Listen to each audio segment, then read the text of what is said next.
വർഷങ്ങളായി യുക്രൈനും പാശ്ചാത്യ രാജ്യങ്ങൾ വൻതോതിൽ സൈനിക സഹായം നൽകിയിട്ടും സംഘർഷത്തിന്റെ ഗതി നിർണ്ണയിക്കുന്നതിൽ ചില ആയുധങ്ങൾ പരാജയപ്പെടുന്നു എന്നതിന്റെ പുതിയ സൂചനകളാണ് പുറത്തുവരുന്നത്.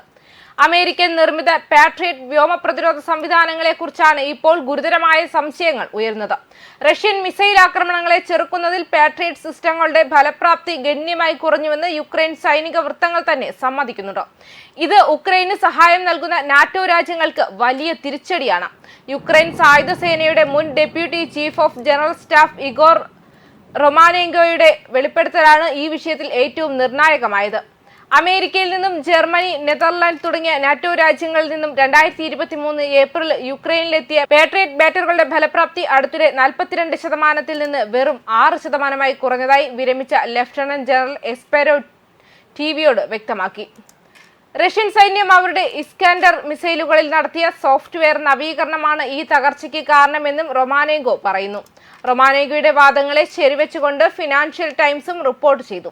അജ്ഞാതരായ യുക്രൈൻ പാശ്ചാത്യ ഉദ്യോഗസ്ഥരെ ഉദ്ധരിച്ചുള്ള റിപ്പോർട്ടിൽ റഷ്യൻ മിസൈലുകൾക്ക് ഇപ്പോൾ സാധാരണ ആർക്ക് ഒഴിവാക്കി കുത്തനെയുള്ള ടെർമിനൽ ഡൈവ് നടത്താനോ പാട്രിയറ്റ് ഇന്റർസെപ്റ്ററുകളെ കബളിപ്പിച്ച് ഒഴിവാക്കാനോ കഴിയുന്നുണ്ടെന്ന് പറയുന്നു.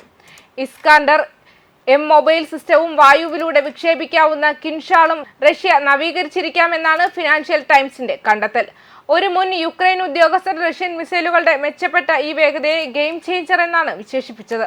പാശ്ചാത്യ സഹായം സംഘർഷത്തിന്റെ ഗതി മാറ്റില്ലെന്നും അത് അനാവശ്യമായി രക്തച്ചൊരിച്ചിൽ നീട്ടിക്കൊണ്ടുപോകാൻ മാത്രമേ സഹായിക്കൂ എന്നും റഷ്യ സ്ഥിരമായി വാദിക്കുന്നതിനിടയിലാണ് ഈ പുതിയ റിപ്പോർട്ടുകൾ വരുന്നത്. റഷ്യൻ സൈന്യം യുക്രൈന്റെ സൈനിക വ്യാവസായിക സമുച്ചയങ്ങൾക്കും അതിന്റെ പ്രവർത്തനങ്ങളെ പിന്തുണയ്ക്കുന്ന ഊർജ്ജ സൗകര്യങ്ങൾക്കും നേരെ വമ്പിച്ച ആക്രമണം ആരംഭിച്ചു. സിവിലിയൻ സൗകര്യങ്ങൾക്ക് നേരെ യുക്രൈൻ നടത്തിയ ഭീകരാക്രമണങ്ങൾക്ക് മറുപടിയായാണ് ഈ ആക്രമണമെന്ന് റഷ്യൻ പ്രതിരോധ മന്ത്രാലയം അറിയിച്ചു. പ്രാദേശിക മാധ്യമങ്ങളും ഉദ്യോഗസ്ഥരും പറയുന്നതനുസരിച്ച് ഈ ആക്രമണങ്ങൾ യുക്രൈനിൽ വലിയ തോതിലുള്ള വൈദ്യുത തടസ്സത്തിന് കാരണമായി. റഷ്യൻ ആക്രമണങ്ങൾക്കിടെ മഴക്കാല കാലാവസ്ഥയും മൂടൽമഞ്ഞും യുക്രൈൻ വ്യോമ പ്രതിരോധത്തിന്റെ മികച്ച പ്രകടനം തടയുന്നുവെന്ന് വ്ളാഡിമിർ സെലൻസ്കി അവകാശപ്പെട്ടു.